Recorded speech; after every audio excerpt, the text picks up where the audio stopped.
The Nazi movement, as it had developed by the late 1920s, was dependent on the energy and fanaticism of its active members. Without them, it would have been just another political party. The Third Reich was created not least by the ordinary street-level members of the brown shirts and the Nazi Party. What was it then that bound young men to the Nazi movement with such a terrifyingly single-minded sense of commitment? Where did the wellsprings of brown shirt violence lie? Hitler's charisma obviously played a part, yet much of the party, especially in North Germany, came into being virtually without him. The dynamism of the movement had deeper roots. The autobiographies and diaries of a variety of leading Nazis provide some clues, and there is an excellent contemporary source that allows us some unique insights into the mindset of the Nazi activist. In 1934, the sociologist Theodor Abel, a professor at New York's Columbia University, obtained the cooperation of the Nazi Party for an essay competition in which people who had joined the party or the brown shirts before March 1st, 1933, were asked to write brief testimonies. Several hundred were sent in, and although both the party and the respondents saw this as an opportunity to impress Americans with the sincerity and commitment of their movement, Abel's insistence that the prize would go to the most honest and trustworthy account seems to have ensured a reasonable degree of accuracy, at least as far as the testimonies could be checked.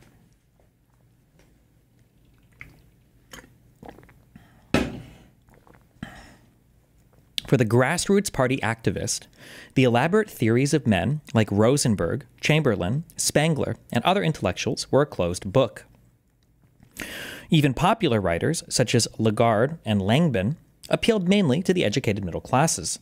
Far more important were durable, popular anti-Semitic propagandists such as Theodor Fritz, whose Handbook on the Jewish Question, published in 1888, reached its 40th edition in 1933. Stop. You know what you're doing. Honey. I know you're back there. Yeah, you're trying to knock my shit over. You don't need to do that. Chill. You have food, you have water, you have everything a cat could want. What do you need? Here. Oh my God, he's freaking out. What is going on? Jesus.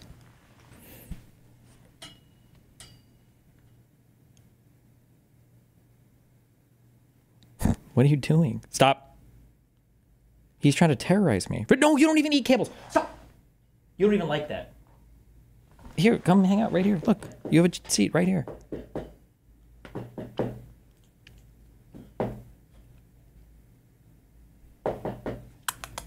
Look. Come here. Come up here. Look. Honey. What? Why do you have to be down there?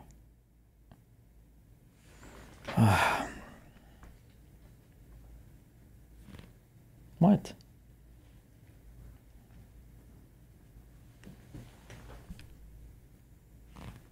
Okay. For the grassroots party, okay, blah, blah, blah. They couldn't read these big books. They read the small anti-Jew books. Frisch's publishing house, the Hammer Verlag, survived. I need a spray bottle. You're about to get Nerf gunned if you don't stop. Stop terrorizing me. Now you're being mean. Stop terrorizing me. Don't. Stop. Stop. Stop this. I want to say Frisch. Frisch's publishing house, the Hammer Verlag, survived the First World War and continued to produce a lot of popular pamphlets and tracts, which were quite widely read amongst rank-and-file Nazis. As one stormtrooper wrote in 1934, "After the war, I became very much interested in politics and eagerly studied newspapers of all political shadings. In 1920, for the first time, I read in a right-wing newspaper an advertisement for an anti-Semitic periodical, became a subscriber of the Hammer of Theodor Frisch. With the help of this periodical, I got to know the devastating influence of the Jews on people, state, and economy. I must still admit today that this periodical was, for me, really the bridge to the great movement of Adolf Hitler." More significant still, however, was the inspiration provided by the basic elements of Nazi propaganda. The speeches by Hitler and Goebbels, the marches, the banners, the parades. At this level, ideas were more likely to be acquired through organs such as the Nazi press, election pamphlets, and wall posters than through serious ideological tracts. Among ordinary party activists in the 1920s and early 1930s, the most important aspect of Nazi ideology was its emphasis on social solidarity. The concept of the organic racial community of all Germans, followed at some distance by extreme nationalism and the cult of Hitler. Anti-Semitism, by contrast, was of significance only for a minority, and for a good proportion of these it was only incidental. The younger they were, the less important ideology was at all, and the more significant were features such as the emphasis on Germanic culture and the leadership role of Hitler. By contrast, ideological anti-Semitism was strongest amongst the older generation of Nazis, testifying to the latent influence of anti-Semitic groups active before the war and the nationalistic families in which many of them had grown up.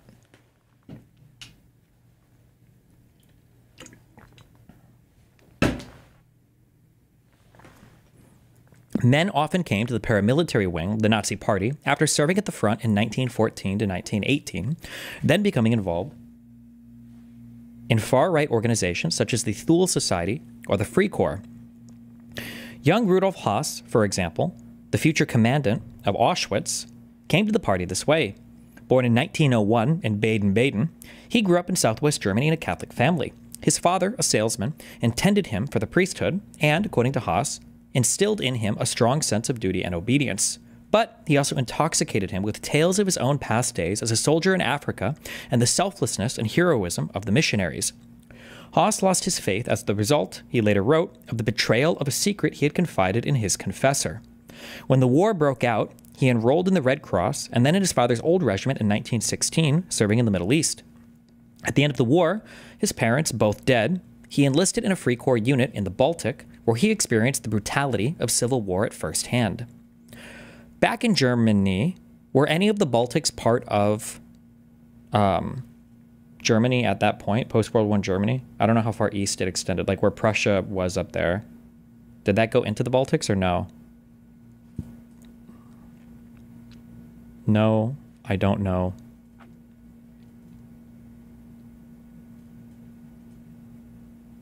Okay, fuck you. I'm going to assume no. Back in Germany, Haas enrolled in a clandestine successor organization to his Free Corps, and in 1922, he joined in the brutal murder of a man he and his comrades believed was a Hasanabi spy in their ranks, communist spy in their ranks, beating him into a bloody mess with clubs, slitting his throat with a knife, and finishing him off with a revolver. Haas was arrested and imprisoned in the Brandenburg Penitentiary, where he learned, he later reported, the incorrigible nature of the criminal mind. Incorrigible, right? Incorrigible? Incorrigible. Nature of the criminal mind. He was shocked by the filthy, insolent language of his fellow prisoners and appalled at the way in which the prison had become a school for criminals instead of a place to reform them. Clean, neat, and tidy, and accustomed to discipline, Haas quickly became a model prisoner. The crude bullying and corruption of some of the wardens suggested to him that a more honest and more humane approach towards the prisoners might have had a good effect. But quite a few of his fellow inmates were, he concluded, absolutely beyond redemption. A few months before his arrest, he became a member of the Nazi Party. He was to spend most of the rest of the 1920s in jail, though, like many such men, he was released well before completing his sentence as a result of an agreement between the far-left and far-right deputies in the Reichstag to vote through a general amnesty for political prisoners. Clearly, however, when he was not in prison, the Nazi Party provided him with the discipline, order, and commitment he so obviously needed in life. One of Haas's associates in the murder was another member of the Rossbach Free Corps, Martin Bormann, born in 1900, son of a post office clerk and trained as a farm manager. During the war, he enrolled in the army, but was assigned to a garrison and saw no active service. However, like Haas, he found it impossible to fit into civilian life. He came into contact with the Free Corps through providing them with a base on the estate where he worked in Mecklenburg, as well as joining the Free... Okay, for all these guys that join like the Stormtroopers and the Free Corps and all this shit, where the fuck are they getting money from? Do they work as well? Is this like a side hustle? Or how the fuck are these guys like earning a living and doing all these party politics and beating people up on the street and everything? Who the fuck is working here? The fuck?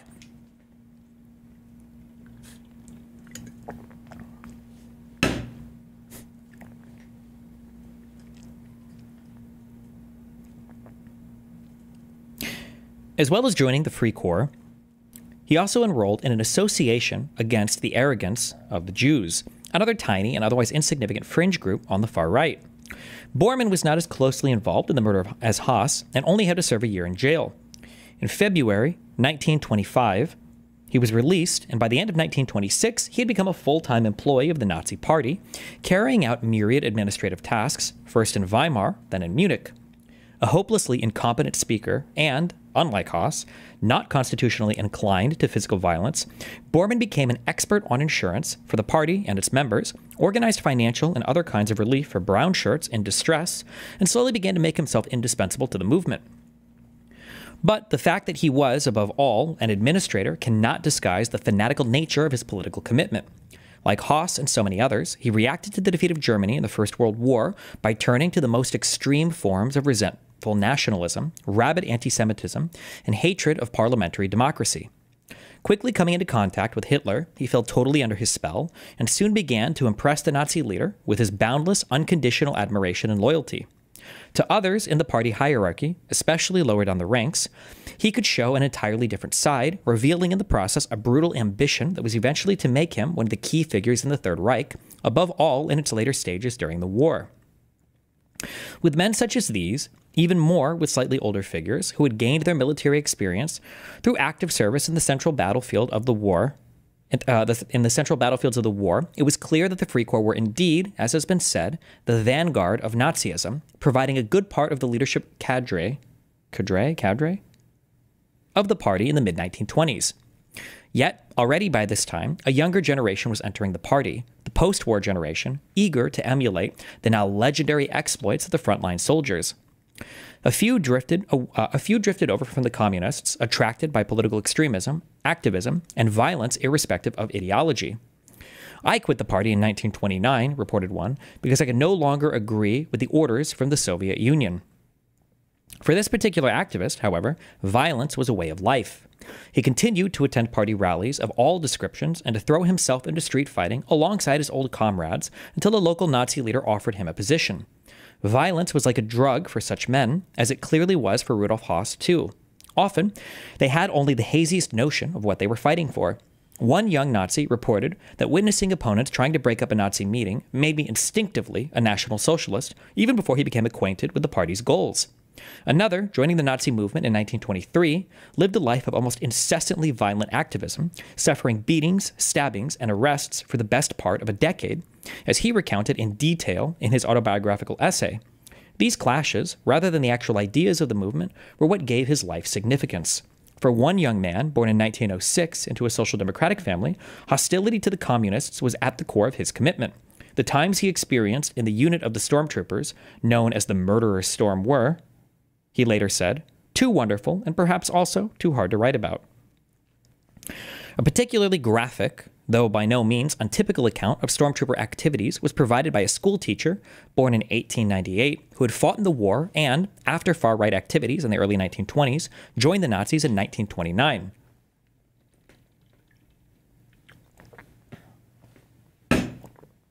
He was called up one evening with his brown shirt group to defend a Nazi rally in a nearby town against the Reds.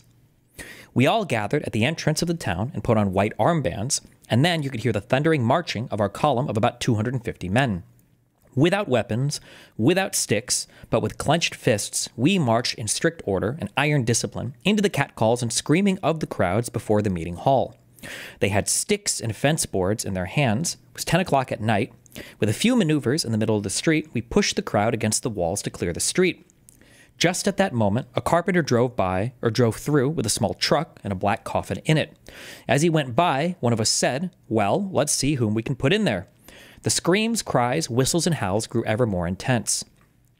The two rows of our column stood still, charged up with energy.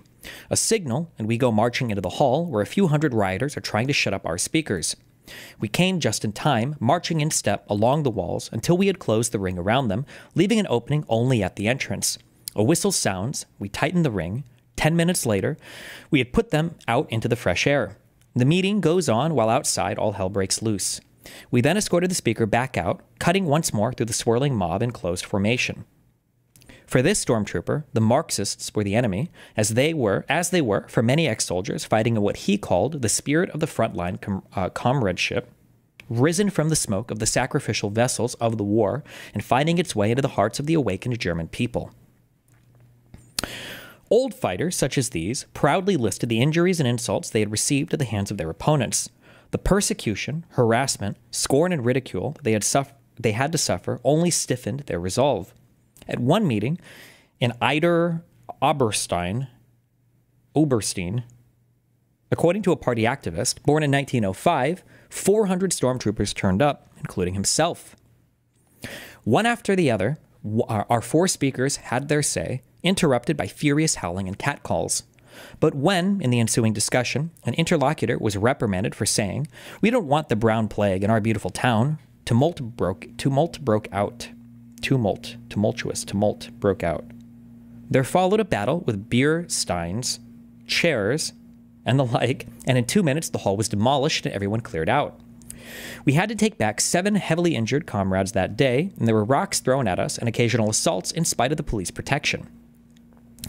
Yet the depth of hatred and resentment which Nazi stormtroopers felt against the Social Democrats, as well as the Communists, can only be understood in terms of their feelings that they were under constant attack, not just from the Social Democrats' paramilitary affiliate, the Reichsbanner, but also in many areas from the police, who in Prussia, at least, were controlled by Social Democratic ministers such as Karl Severing and Albert Grzinski.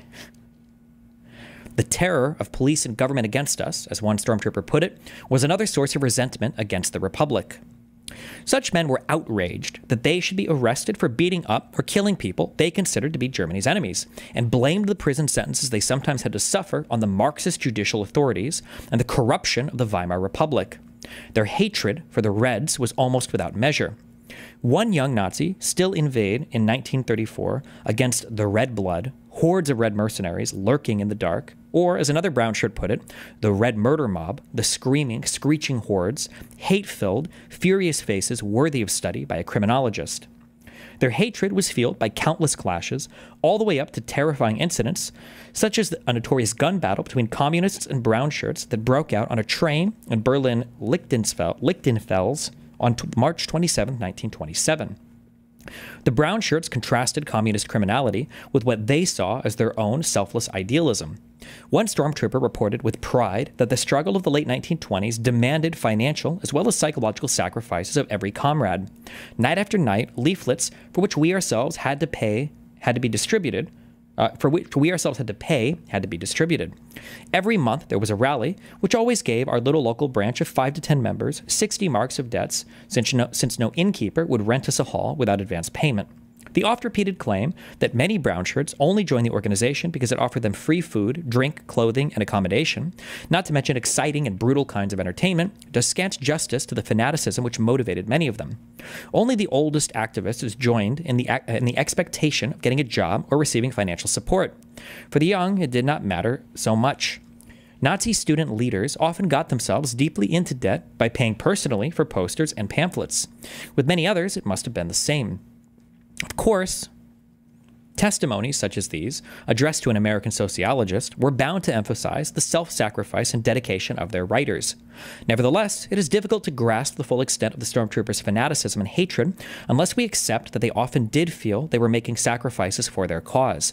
Hitler himself drew attention to this when he told an audience in January of 1932 not to forget that it is a sacrifice when today many hundreds of thousands of men of the National Socialist movement climb onto trucks every day, protect meetings, put on marches, sacrifice night after night, and return only at daybreak, and then either back to the workshop and factory or out to collect their pittance as unemployed.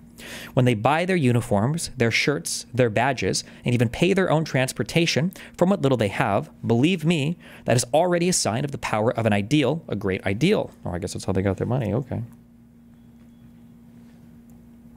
Yikes. Actual simps.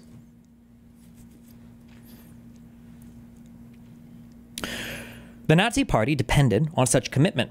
Much of its power and dynamism came from the fact that it was not dependent on big business or bureaucratic institutions, such as trade unions, for its financial support, as the bourgeois parties and the Social Democrats to varying degrees were, still less on the secret subsidies of a foreign power along the lines of the Moscow-financed communists.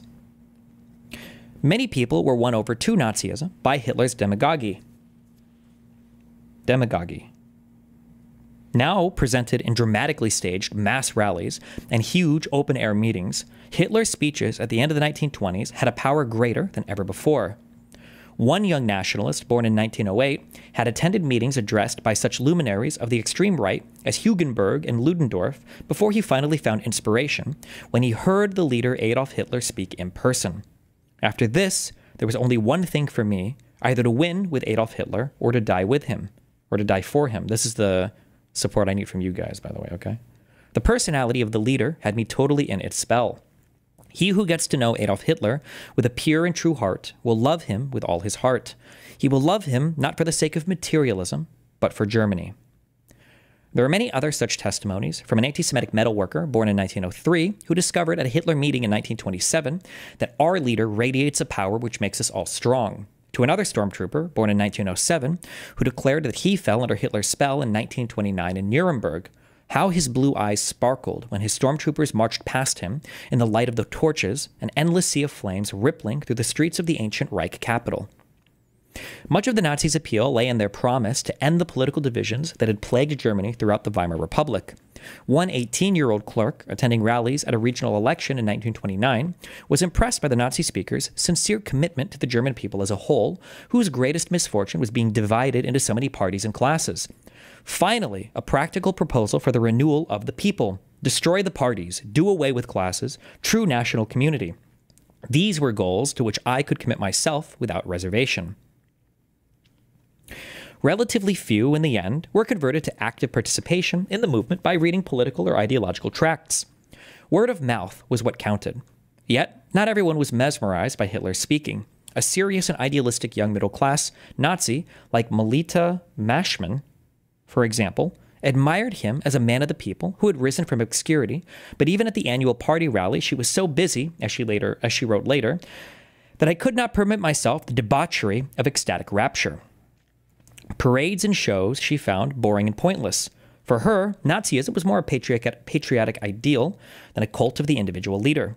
For Nazism's middle-class supporters, especially, perhaps women, street violence was often something to be grudgingly tolerated or studiously ignored. Many such people came only hesitantly to Nazism. Even joining the party often denoted a level of commitment far lower than that of the young brown shirts interviewed by Theodore Abel. A substantial proportion of the party's members left after only a relatively short time in its ranks. Nevertheless, by the early 1930s, it was beginning to extend its appeal beyond the lower middle class that had provided its backbone since its foundation. Always anxious to claim working-class support, party officials frequently classified members as workers when in reality they were something else. Detailed local investigations have shown that the standard accounts of party membership, based on an internal party census of 1935, have portrayed the working class element as anything up to twice what it actually was, namely about 10% in Germany's second city, Hamburg, 10 years earlier in 1925. Have you read Rawls? He is one of the best liberals. Finally, you cannot be a liberal now, as Zizek says. Trump was born from failure of liberalism. Yeah, dude, I've read every Rawls book. He's my favorite guy ever. Oh my God. Wage earners also seem to have been the social group most prone to leave the party, and therefore the least likely to show up in the 1935 figures on which most calculations are based. But Hamburg was a traditional center of the labor movement, whose strength made it difficult for the Nazis to make any inroads. Is Hamburg where hamburgers came from? Is that like an actual thing? Or is it just a coincidence? In parts of Saxony, where the labor movement was weaker and traditional small-scale industries gave the economy a very different shape to the modern, highly rationalized industrial centers, such as Berlin or the Ruhr, manual wage laborers accounted for a higher proportion of party members. Younger workers, who had not joined a union because they had never had a job, were particularly susceptible to the appeal of the Nazi Party in Saxony. As many as a third of Nazi Party members in the province may have belonged to the working class in a basic economic sense in the late 1920s. The lower middle class in town and country remained heavily overrepresented in comparison to its numbers in the population as a whole. By the early 1930s, however, the proportion of middle and upper-class party members in the Saxon Nazi Party was increasing as the party became more respectable. Slowly, the Nazis were escaping their modest and humble roots and beginning to attract members of Germany's social elites.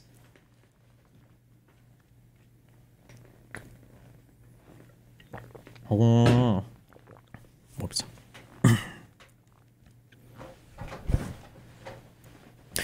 Among the new generation of leading Nazis who entered the movement in the mid-1920s, one man was to play a particularly prominent role in the Third Reich. At first sight, few would have considered that Heinrich Himmler, born in Munich on October 7, 1900, was destined to reach any kind of prominence at all. His father was a Catholic schoolteacher of sufficiently conservative views to have been considered fit to give private tuition to a young member of the Bavarian royal family for a time in the 1890s. Coming from a respectable background in the educated middle class, Heinrich, a sickly child with poor eyesight, went through several different schools, but received what appeared to be a solid academic education at grammar school in Munich and Landshut, I think, right?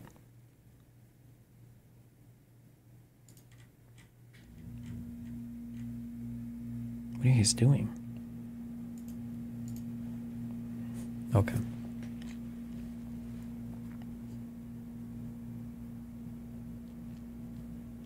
A school friend, Georg Hallgarten, who later became a well-known left-wing historian, testified to Himmler's intelligence and ability.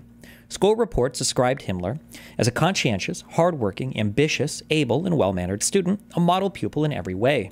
His patriotic father, however, made strenuous efforts to get him into the army, even declaring himself willing to cut short his son's education in order to do this. Young Heinrich's diaries and reading notes show how strongly he imbibed the mythology of 1914, the idea of war as the summit of human achievement, and the concept of struggle as the moving force of human history and human existence. But he only got as far as training in the cadets and never saw action on the front line. Here was a particularly clear example of a man of the post-front generation who bitterly regretted not having been able to fight in the war and spent much of his later life trying to make good this crucial absence in his early life.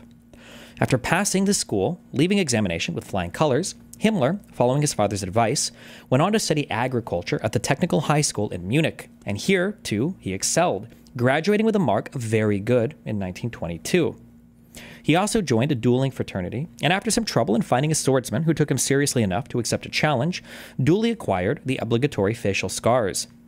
In the meantime, however, he joined Kahr's Denizens Defense Force, and then fell under the influence of Ernst Röhm, who impressed him with his military zeal. The far-right milieu into which he had now plunged directed him towards revolutionary anti-Semitism, and by 1924 he was inveighing against the hydra of the Black and Red International of Jews and ultramontanism. Damn, they already hated Montana. Of Freemasons and Jesuits, of the spirit of commerce and cowardly bourgeois. With his large head, his short back and sides, his putting basin haircut, round glasses, receding chin, and pencil mustache, Himmler looked very much like the schoolmaster his father had been, not at all like a fanatical nationalist street fighter. A few months later, he brandished a standard rather than a pistol when he joined a unit of Röhm's Reich War Flag Group that briefly occupied the Bavarian War Ministry in the first phase of the abortive Munich Putsch. Fuck, I keep fucking this word up. On the 8th of 9th of November. Hold on. Putsch.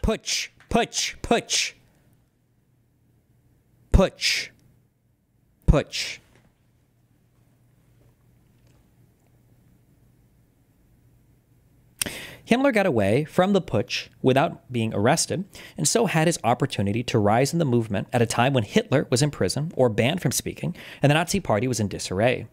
He hitched his wagon, wisely at this date, to Gregor Strasser's Rising Star, becoming first his secretary, then deputy regional leader in two different districts, and deputy Reich propaganda leader. But he was not Strasser's disciple, for by this time he had fallen under Hitler's spell, lest through a reading of Mein Kampf, My Struggle, on which he recorded some critical notes, the first chapters, on his own youth contain many weak points, then through personal contacts to his various official capacities, which included, of course, attending Hitler's speeches. To the young Himmler, still only in his mid-20s and hopelessly adrift in the choppy seas of post-putsch paramilitary politics, Hitler offered certainty, a leader to admire, a cause to follow. From 1925 onwards, when he joined the newly reconstituted Nazi Party, Himmler developed a boundless hero worship of the Nazi leader. He kept a portrait of Hitler on his office wall and is even on occasion said to have engaged it in conversation. In 1926, he married, and his wife, 7 years older than he was, influenced him strongly in the direction of occultism, herbalism, homeopathy, and other unconventional beliefs, some of which he was later to try and force on his subordinates. Although Himmler's marriage did not prosper, these ideas did. Gradually abandoning the conventional Catholic piety of his youth, he became an enthusiast for blood and soil, joining the Artemans, a nationalist settlement group to which Rudolf Haas also belonged. Here, Himmler came under the influence of Richard Walther Durer, an enthusiast for Nordic racial ideas. Durer, born in Argentina in 1895 and educated, somewhat incongruously, in Wimbledon, England, had served in the German army during the war. Then he had become a specialist in selective animal breeding, which led him into the politics of blood and soil, though not immediately into the Nazi Party. Himmler imbibed from Durer, a fixed belief in the destiny of the Nordic race, the superiority of its blood over that of the Slavs, the need to keep its blood pure, and the central role of a solid German peasantry in ensuring the future of the Germanic race. Driven by this obsession with the peasantry, Himmler for a while himself took up farming, but he did not do well, since he spent too much time in political campaigning, and the times were in any case bad for agricultural business.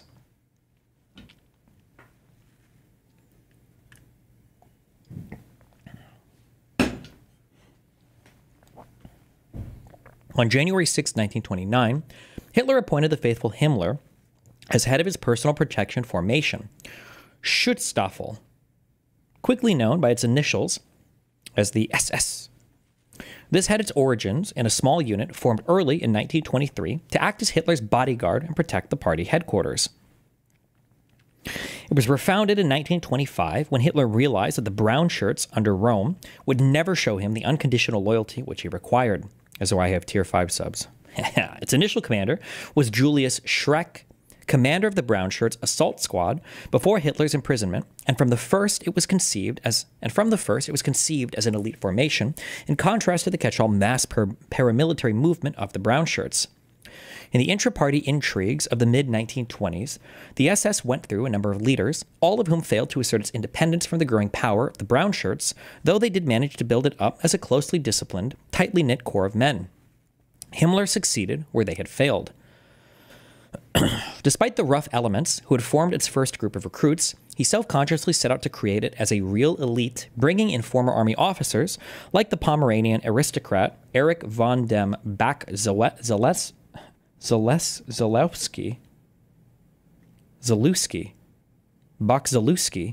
and Free Corps veterans such as Friedrich Karl, Baron von Eberstein. Okay. That's the same person? Friedrich Karl, Baron von Eberstein?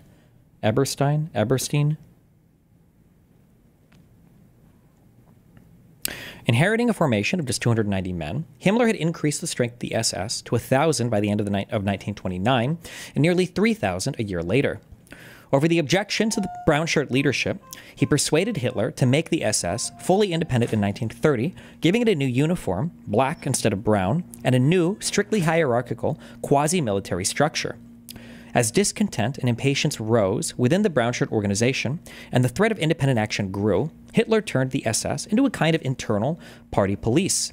It became more secretive, began collecting confidential information, not only on the party's enemies, but on leading members of the Brown Shirts as well.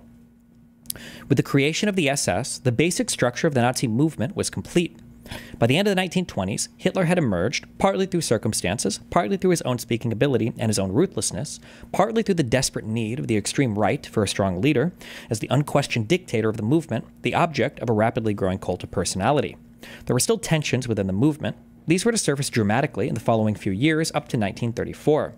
There were still people in leading positions, such as Strasser in Rome, who were prepared to criticize Hitler and take a different line from his if they thought it necessary. But Hitler had built up around him a crucial group of men whose devotion to him was wholly unconditional. Men like Goebbels, Göring, Hess, Himmler, Rosenberg, Schirach, I don't know how to pronounce his name, and Streicher. Under their leadership, and thanks to Strasser's organizational talent, the Nazi movement by the middle of 1929 had become an elaborate, well-organized political body whose appeal was directed to virtually every sector of the population. Its propaganda was becoming rapidly more sophisticated. Its paramilitary wing was taking on the communist Red Front fighters and Social Democratic Reichsbanner in the streets. Its internal police force, the SS, was poised to take action against the dissident and the disobedient in its own ranks. It had acquired, modified, and elaborated a crude, largely unoriginal but fanatically held ideology centered on extreme nationalism, hate-filled anti-Semitism, and contempt for Weimar democracy. It was determined to gain power on the basis of popular support at the polls and rampaging violence on the streets, then tear up the peace treaties of 1919, rearm, reconquer the lost territories in East and West, and create living space for ethnic German colonization of East Central and Eastern Europe. The cult of violence, derived not least from the Free Corps, was at the heart of the movement. By 1929, it could be seen in operation on a daily basis on the streets. The Nazi movement despised the law and made no secret of its belief that might was right. It had also evolved a way of diverting legal responsibility from the party leadership for acts of violence and lawlessness committed by brown shirts and other elements within the movement. For Hitler, Goebbels, the regional leaders, and the rest only gave orders couched in rhetoric that, while violent, was also vague. Their subordinates would understand clearly what was being hinted at and go into action straight away. This tactic helped persuade a growing number of middle and even some upper-class Germans that Hitler and his immediate subordinates were not really responsible for the bloodshed by the brown shirts on the streets, in barroom brawls, and in rowdy meetings, an impression strengthened by the repeated insistence of the brown shirt leaders that they were acting independently of the Nazi party bosses. By 1929, Hitler had attracted the support, sympathy, and to some extent even the financial backings of some well-connected people, especially in Bavaria. And his movement had extended its operations across the whole country, attracting significant electoral support, above all among crisis-racked small farmers in Protestant areas of North Germany and Franconia. Franconia?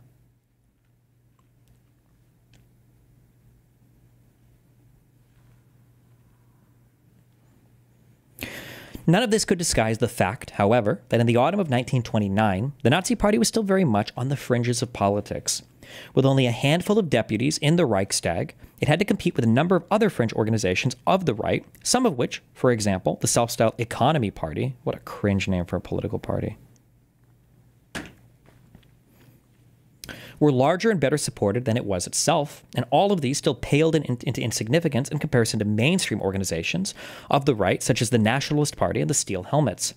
Moreover, although they did not command the support of a majority of the electorate anymore, the three parties that were the mainstay of Weimar democracy, the Social Democrats, the Center Party, and the Democrats, were still in government, in a grand coalition that also included the party of Germany's long-serving, moderate, and highly successful foreign minister, Gustav Stresemann. The Republic seemed to have weathered the storms of the early 1920s, the inflation, the French occupation, the armed conflicts, the social dislocation, and to have entered calmer waters. It would need a catastrophe of major dimensions if an extremist party like the Nazis was to gain mass support. In 1929, with the sudden collapse of the economy in the wake of the stock exchange crash in New York, it came. Wow.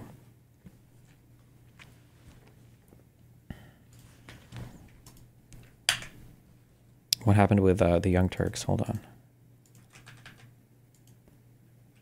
26 minutes. What the fuck? Jesus Christ.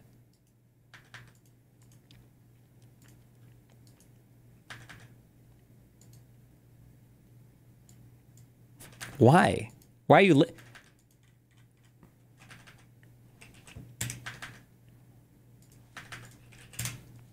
recently, Francesca Fiore.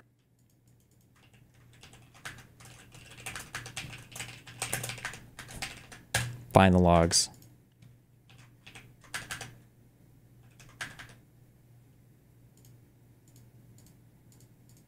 And we have Stop.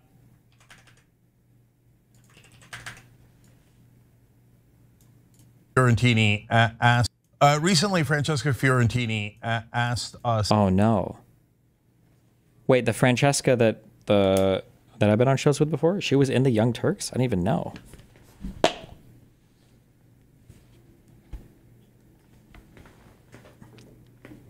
It was tinted. What was tinted? What does that even mean?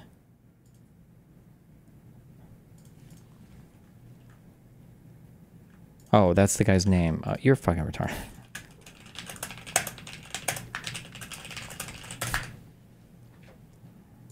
Said TYT to take her podcast, Habituation Room, off the network. And we happily agreed to that. And today, I'm going a little further, and I'm going to take Francesca off the network entirely. So you won't see her on any of the TYT shows going forward. Damn. So I want you guys to know why I'm doing that and how this whole situation isn't really about Francesca. It's about TYT, our community, and what we stand for. And so we're for open minds and open hearts. And so I want all of you to know that, and I want to build a community that believes in that and invites people in that believe in the same things. And by the way, if you don't believe in the same things and you say, no, I have a strict ideology and I have no open mind about that, no problem. There are tons of shows out there for you guys. So first of all, we've had some disagreements, I certainly have, with some of the far left, but I think they've been relatively small. But if you think that they've been large, no problem. So they've been around the issue of crime. Did crime rise between 2019 and 2023? Well, that's a fact, it did. But it's okay, we can have different interpretations of it, that's not an issue at all. We certainly are against police abuse and we've fought against it, I would argue, at least as much as any show on the planet and perhaps a lot more. And I take great pride that Benjamin Crump, among others, said that Trayvon Martin would not have done. Okay, fuck it, we'll watch this tomorrow.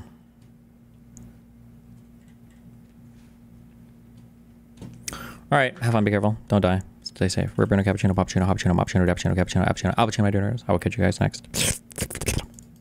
It's Rubino, stay safe.